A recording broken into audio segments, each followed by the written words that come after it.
Frères et sœurs, bien-aimés dans le Seigneur, demeurez bénis, je vous dis shalom. Que la grâce surabonde, et encore une fois, grâce sur grâce dans vos maisons, grâce pour grâce, et soyez inondés de la grâce souveraine de notre Dieu.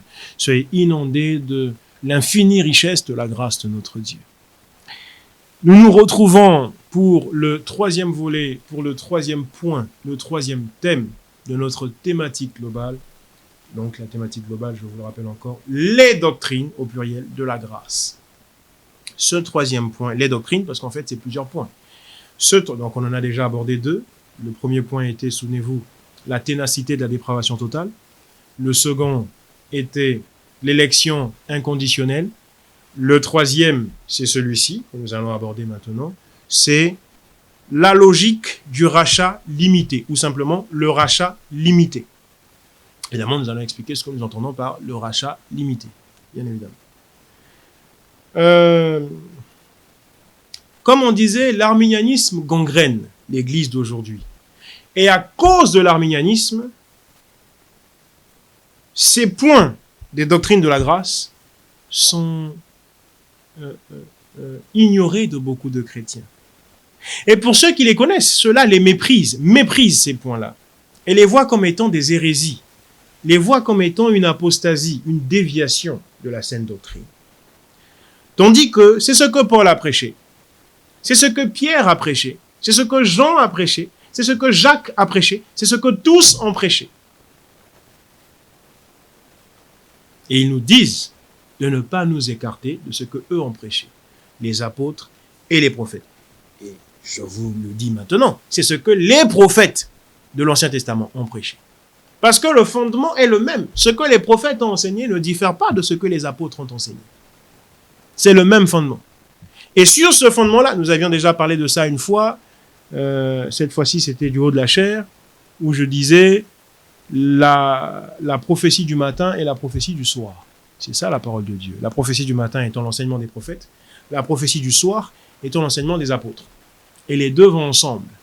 Les deux s'imbriquent l'un dans l'autre, comme un puzzle, ou comme les pièces d'un puzzle. C'est ça qui est la vérité.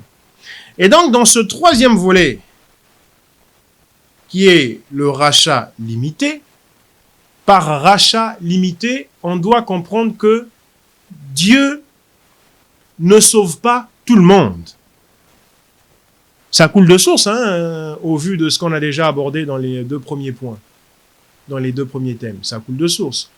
Dieu ne sauve pas tout le monde. Et Dieu, d'ailleurs, n'a pas envie que tout le monde soit sauvé. Non seulement il n'a pas envie que tout le monde soit sauvé, plutôt, non seulement il ne sauve pas tout le monde, mais qui plus est, excusez-moi, il n'a pas envie que tout le monde soit sauvé. Dieu n'a pas cette envie-là. Alors, j'en entends déjà certains objecter, crier de toute leur force, de toute leur énergie et de tout leur corps, en disant, mais il est écrit, Dieu veut que tout le monde soit sauvé. Comment toi, frère Nkoukayengo, tu viens, tu dis, tu combats l'écriture, car tu dis, non, Dieu ne veut pas que tout le monde soit sauvé. Bien-aimés frères et sœurs dans le Seigneur, la Bible est un livre scellé. C'est un livre fermé. Pour le comprendre, il faut qu'on vous l'ouvre. Il ne suffit pas de lire l'écriture. Ce n'est pas tout de dire, il est écrit, comme dans le cas précis, il est écrit, Dieu veut que tout le monde soit sauvé. Non, il ne suffit pas de répéter ou de réciter l'écriture. Mais encore faut-il la comprendre. C'est pourquoi la même écriture dit qu'il n'y ait pas parmi vous beaucoup d'enseignants. Parce que c'est une affaire difficile d'enseigner. Dans 2 Pierre 3, du verset 16 au verset 18 là-bas, on voit le bien-aimé frère Céphas, c'est-à-dire Pierre. Le bien-aimé frère Céphas rend témoignage de Paul en disant, il y a des versets difficiles à comprendre. Mais je loue Dieu pour le frère Paul de ce que ces versets difficiles-là, il vous les explique de manière claire, limpide et simple. Paul a ce don-là. Et moi, Céphas, moi, Pierre, je rends témoignage de Paul, de ce qu'il a ce don-là. Et je loue Dieu pour cela. Paul, un très grand, va reconnaître qu'il y a donc des versets extrêmement difficiles dans l'Écriture.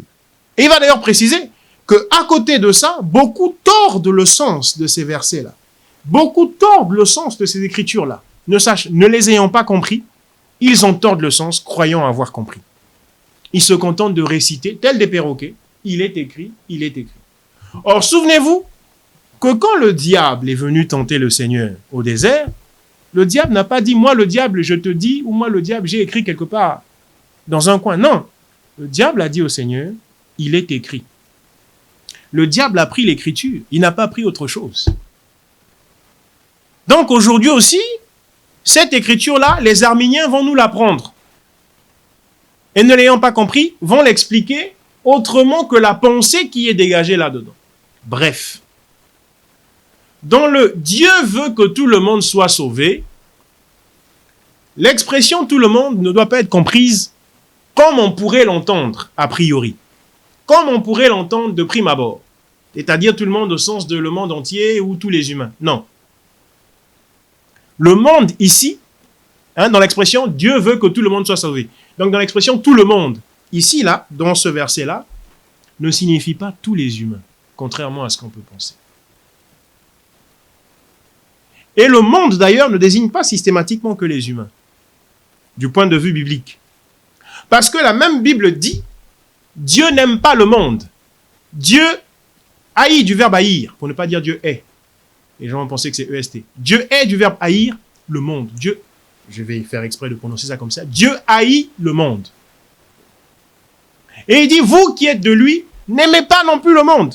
Haïssez le monde. Car Dieu n'aime pas le monde. Et que celui qui aime le monde est en inimitié avec Dieu. Celui qui aime le monde sera ennemi de Dieu. Comment on peut dire d'un côté, Dieu déteste le monde, et de l'autre côté, Dieu aime tout le monde ou Dieu veut que tout le monde soit sauvé? Tout le monde qu'il déteste et il veut encore que tout le monde là soit sauvé? Il faut donc le comprendre autrement. Donc, vous voyez, et il y a non seulement cette référence que je viens de donner, Dieu veut que tout le monde soit sauvé. Effectivement, c'est écrit, je ne le nie pas. Mais je dis que nous devons le comprendre différemment de ce que nous lisons. Et d'ailleurs, dans le même sens apparent de cette écriture, nous avons Jean 3,16 par exemple. Car Dieu a tant aimé le monde. Oh là là. Mais la Bible se contredit-elle? Parce que la même Bible va nous dire dans Jean 3,16, Dieu a tant aimé le monde. Car Dieu a tant aimé le monde. Pourtant, la même Bible va aussi nous dire, Dieu n'aime pas le monde. Dans les épîtres de Jean, Dieu n'aime pas le monde.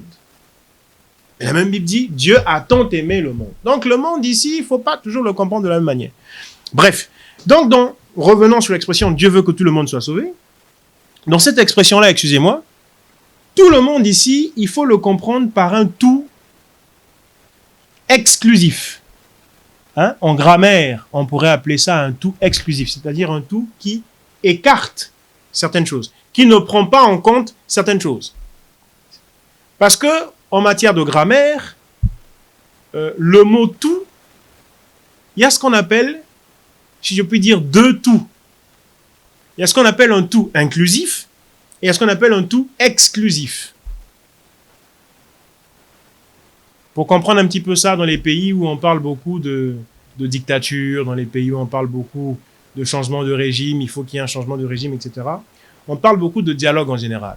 Il faut faire un dialogue dans le pays pour que les choses aillent mieux, pour qu'il y ait un développement du pays, la démocratie, etc., etc. Dans la notion de dialogue, souvent vous entendrez dire dialogue sans exclusif, ou sans exclusive, je crois qu'il doit le dire. Dialogue sans exclusive. Et d'autres fois, vous entendrez dire dialogue inclusif. Il en est de même pour le tout. Il y a un tout inclusif, c'est-à-dire qui invite effectivement tout, si je puis mimer ça comme ça pour vous aider à comprendre. Et il y a un tout qui est exclusif, qui ne prend pas en compte tout. Non, qui est sélectif, qui ne prend en compte qu'une partie.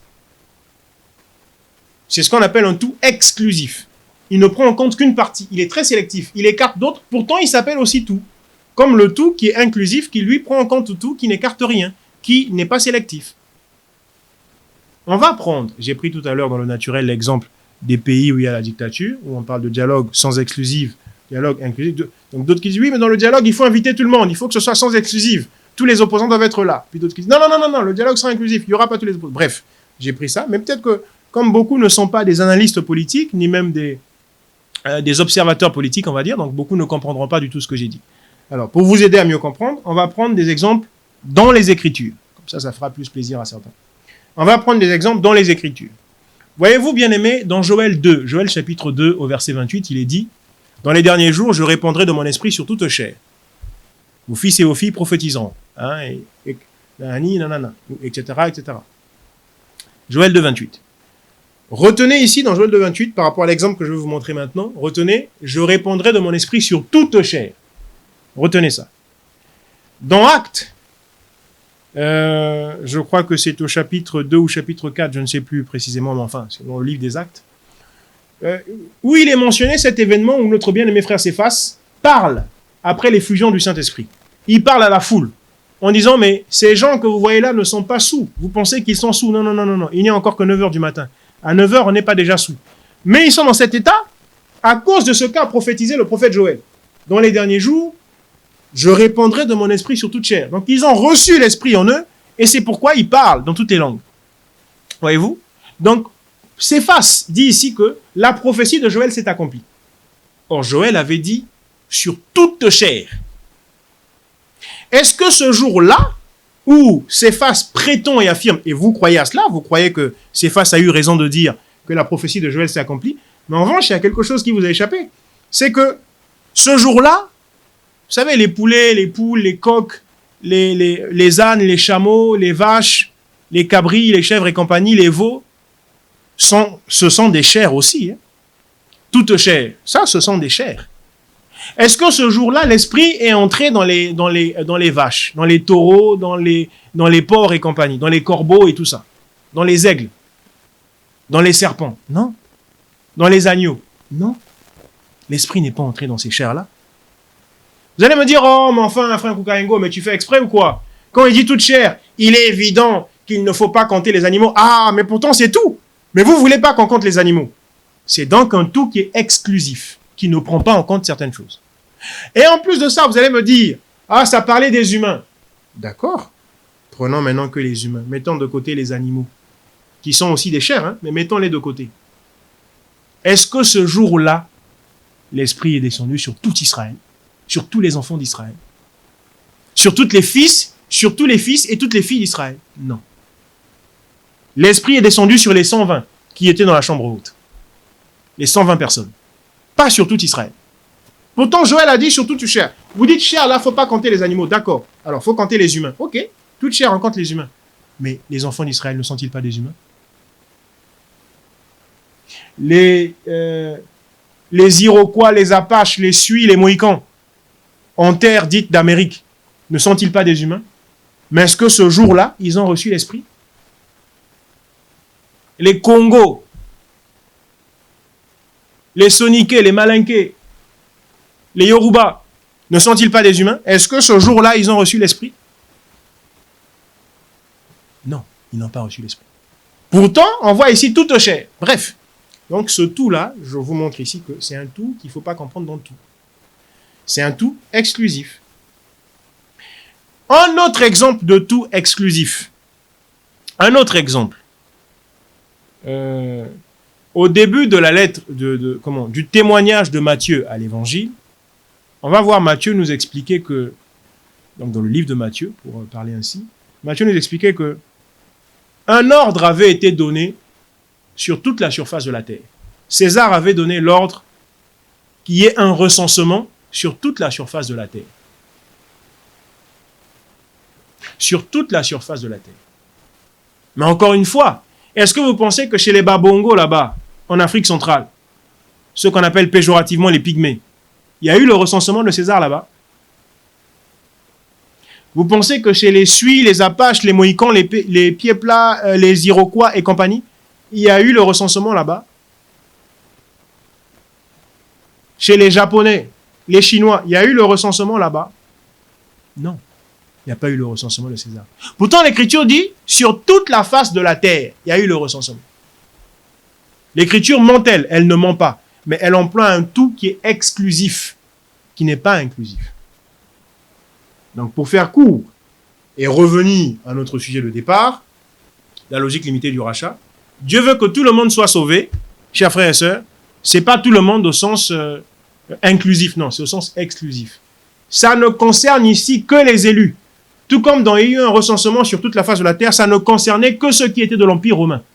Uniquement ceux qui étaient de l'Empire romain. Mais l'Empire romain n'était pas sur toute la terre. Donc là, c'est pareil. Tout le monde ici, ça ne concerne que les élus de Dieu. Que ceux qui font partie de l'Empire de Dieu. Vous voyez, l'Empire romain et puis l'Empire de Dieu. Que ceux qui font partie de l'Empire de Dieu. Pas ceux qui font partie de l'Empire du diable. Donc, le rachat est bel et bien limité à un certain nombre de personnes. Ça n'est pas ouvert à tout le monde. C'est restreint à un certain nombre de personnes. Dans Jean 17 au verset 9, le Seigneur va dire, dans ce que les théologiens appellent la prière sacerdotale, le Seigneur va dire, je ne te prie pas pour tout le monde. Vous qui prétendez que Dieu veut que tout le monde soit sauvé. Encore une fois, oui, c'est écrit, je ne nie pas cela. Je dis amen à l'écriture. Mais je dis, vous n'avez pas compris l'écriture. Parce qu'il y a encore une autre écriture qui dit, ah, vous êtes dans l'erreur. Vous ne comprenez ni les écritures, ni la puissance de Dieu. Donc l'écriture n'est pas seulement à réciter, mais elle est à comprendre.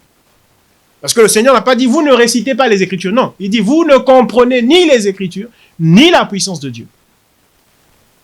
Jean 17, 9, le Seigneur dit, je ne te prie pas pour tout le monde. Ah, c'est bizarre. L'arminianisme nous enseigne qu'il n'y a pas de limite au rachat, que le rachat est ouvert à tout le monde, à toute l'humanité. Là, lui, il dit, je ne te prie pas pour toute l'humanité. Je te prie pas pour tout le monde. Mais je te prie que pour ceux que tu m'as donnés au Père. Et pour ceux-là qui vont les rejoindre. Pour les autres brebis là qui rentreront, qui sont dans une autre bergerie, mais qui viendront dans cette bergerie-là. On voit bien que c'est sélectif. On voit bien que c'est exclusif, que ça exclut d'autres personnes. Et que ça n'est réservé que à un reste, un petit troupeau. Dans Jean 10, au verset 11, je ne vais pas lire, là encore pour être efficient dans l'utilisation du temps, pour optimiser notre temps, il dit, mais évidemment rien ne vous empêche à vous de lire, Jean chapitre 10 au verset 11, il dit, il donne sa vie pour ses brebis uniquement. Il dit, moi le bon berger, je donne ma vie pour mes brebis, possessif, mais adjectif possessif. Hein? Mon ton sang, ma tassa, notre votre leur. Hein? Et puis, mettez nos voleurs. Adjectif possessif. Il dit, ça lui appartient pour mes brebis, mais pour ceux qui lui appartiennent, pas pour ceux qui ne lui appartiennent pas. Donc, il montre encore là qu'il ne donne pas sa vie pour tout le monde, pour toute l'humanité, pour le monde entier. Comme l'arminianisme voudrait qu'on le croie. Comme l'arminianisme nous l'enseigne. Non! Le Seigneur lui-même de sa propre bouche dit autre chose que l'arminianisme, que ce que dit l'arminianisme. Que ce qu'a enseigné Jacobus Armensen et que toutes les églises dites chrétiennes aujourd'hui reprennent comme enseignement.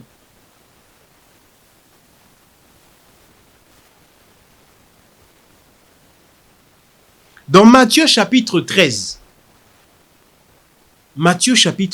à partir du verset 13, les disciples vont poser la question au Seigneur. On dit, mais pourquoi leur parles-tu en parabole? Ils ne comprennent pas. Ne sais-tu pas, maître, ne sais-tu pas, rabbi, que quand tu parles ainsi, tous ces gens-là ne comprennent pas? Et lui, il leur dit, oui, mais je fais exprès de leur parler en parabole. Justement, ce que je veux, moi, c'est qu'ils ne comprennent pas. Mais que vous seuls, là, puissiez comprendre. Parce que si eux comprennent, je serai obligé de les guérir, de les sauver, de les délivrer. Mais je ne veux pas qu'il en soit ainsi. Je ne veux pas les sauver, autrement dit. Autrement dit, je ne veux pas les guérir. Je ne veux pas les sauver. Je ne veux pas les délivrer. Alors je parle en parabole. Je camoufle mon message pour ne pas qu'il soit sauvé. Donc le Seigneur montre qu'il prédestine le salut à un groupe limité de personnes. Pas un groupe illimité. Non. Pas un groupe indéfini de gens tellement il y en a. Non. Il réserve ici le salut. Il prédestine ici le salut à un groupe limité de personnes. Au point qu'ils se sont, entre guillemets, obligés de parler en parabole.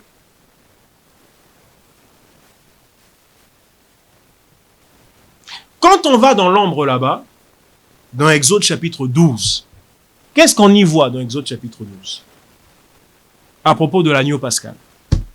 Lorsque la Pâque fut édictée est pratiqué pour la première fois. L'agneau que les enfants d'Israël tuaient n'était pas pour les Égyptiens. Cet agneau-là n'était pas tué pour les Égyptiens. C'était tué uniquement pour les familles d'Israël. Uniquement pour les familles d'Israël. Uniquement. L'agneau n'a jamais été tué en Égypte pour permettre aux enfants de sortir. Ça n'a jamais été tué pour les familles d'Égypte, pour les familles d'enfants égyptiens ou pour les familles égyptiennes. Jamais. Ça a été tué pour uniquement les familles d'Israël. Uniquement. Et il n'y a pas de débat là-dessus. Il n'y a pas de débat. Or, l'Écriture dit, nous sommes l'Israël céleste. Parce qu'il y a deux femmes. Abraham, dans un premier temps, eut deux femmes. La femme libre et la femme esclave. Et l'Écriture va dire, c'est une image, c'est une allégorie. La femme esclave, Agar, c'est l'Israël actuel, qui est dans l'esclavagisme du péché. La femme libre, c'est Sarah, notre mère, qui est l'Israël céleste, c'est-à-dire l'Église. Nous sommes l'Israël céleste. Si dans le naturel, l'agneau n'est mort que pour l'Israël physique, dans le spirituel aussi, l'agneau ne meurt que pour l'Israël céleste. Et pas pour les fils d'Égypte, qui sont l'image ici des fils du diable. Des fils et filles du diable. Parce qu'il y a les deux postérités. Les fils de la femme esclave seront plus nombreux que ceux de la femme libre. Et ils persécuteront ceux de la femme libre. Mais les fils de la femme esclave, ce sont les fils du diable. Les fils de la femme libre, ce sont les fils de la promesse, les fils de Dieu. Et donc Dieu ne meurt que pour ses fils, et pas pour les fils de l'étranger. Il n'est pas mort pour les pharisiens. C'est pourquoi il dit aux pharisiens, mais vous avez pour père le diable. Votre père n'est pas Abraham. Parce que si Abraham eût été votre père, vous croiriez en ma parole. Or, voici, maintenant, vous ne me croyez pas. Parce que vous n'êtes pas mes brebis. Parce que vous n'êtes pas enfants d'Abraham. Mais vous êtes des enfants illégitimes. Ils ont compris le message du Seigneur. Ils ont compris que le Seigneur disait par là que c'était les fils du diable. C'est pourquoi ils lui ont dit, nous n'avons jamais été esclaves de personne. Et toi, tu dis, nous sommes des enfants illégitimes. Notre père n'est pas le diable. Ainsi de suite. Voyez-vous? Donc, le Seigneur n'est mort que pour ses brebis. Il le dit, hein, Jean 10, hein, je donne ma vie pour mes brebis. Il n'a pas dit, je donne ma vie pour le monde entier. Non. Ah, je donne ma vie pour tous les humains. Non. Je donne ma vie pour mes brebis. Je donne ma vie pour mes enfants. Je ne donne pas ma vie pour les enfants du diable. Or, le diable a ses enfants, frère. Le diable a ses enfants. Par exemple, Judas. On dit Judas était du diable. Judas était du malin. C'est un enfant du diable. Dans les épîtres de Jean, Jean dit, mais ceux qui n'aiment pas, celui qui n'aime pas est du diable. Celui qui aime est de Dieu. Mais celui qui n'aime pas est du diable. Donc, les enfants du diable sont là à foison. Et Dieu n'est pas mort pour eux. Le Seigneur Yahushua, venu dans un corps d'homme, n'est pas mort pour ces gens-là. Le rachat est limité en nombre. C'est pas illimité, comme nos forfaits de téléphone aujourd'hui. Hein, ADSL ou comment dit-on déjà pour les tout nouveaux, là, comment on dit la fibre. Non. C'est limité. C'est ce que l'Écriture enseigne. L'Écriture bien comprise. C'est ce qu'elle enseigne. Et ça choque l'arminianisme. Parce que l'arminianisme dit, mais c'est pas possible. Oh, mais comment il n'est pas mort pour tout le monde? Mais c'est pas possible. Mais enfin, mais nous sommes quand même sa créature, nous sommes chers à ses yeux. Dieu ne ferait-il pas de sa créature ce qu'il veut? Matthieu 13. Celui qui embauche là, l'entrepreneur qui embauche les ouvriers jusqu'à la dernière heure, il dit aux ouvriers de la première heure, il dit quoi? Ne suis-je pas libre de faire de mes biens ce que je veux? Dieu aussi est libre de faire de sa création ce qu'il veut. Tout comme un inventeur en informatique est libre de prendre un téléphone, de le destiner à tel usage, ou un ordinateur de le destiner à tel usage, et celui-ci de le destiner à un autre usage. Personne ne va dire que cet inventeur-là est méchant. Non. Dans le milieu de l'automobile, très souvent, quand ils fabriquent un nouveau modèle, les premiers exemplaires du nouveau modèle sont soumis à rude épreuve, sont persécutés, martyrisés, pour voir si le modèle est fiable, si le modèle n'est pas dangereux, s'il peut être vendu, s'il peut être commercialisé. Donc, les premiers exemplaires de ce modèle-là subissent des chocs, des atrocités terribles. Est-ce que quelqu'un a déjà dit que les fabricants d'automobiles sont méchants? Ils font de leur voiture ce qu'ils veulent. Si eux qui sont des humains agissent ainsi, pourquoi voudrions-nous priver le droit à Dieu de faire des humains ce qu'il veut? Voilà. Donc, la logique limitée du rachat, c'est celle-là. Nous n'allons pas nous étendre. Encore une fois, nous sommes ici dans un format. Nous pourrions nous étendre. Hein? Il y a, comme on dit, il y a à boire et à manger sur ce genre de thème. Mais nous les voulons conformes à une certaine rubrique, de maximum une demi-heure. Donc, nous agissons ainsi. Maintenant, si parmi vous, il y en a qui sont choqués, il y en a qui sont curieux, il y en a qui voudraient en savoir plus, ou il y en a qui objectent des éléments, vous avez le droit d'objecter. À ce moment-là, ça pourrait susciter ou donner lieu à même un autre format qui serait un format débat, si Dieu veut, ou simplement au format doctrine que tout le monde connaît déjà, où on pourrait là s'étaler et entrer de manière plus approfondie dans l'ombre et dans la réalité et asseoir toutes ces choses-là. Alors, demeurez bénis. Shalom à tous. Merci.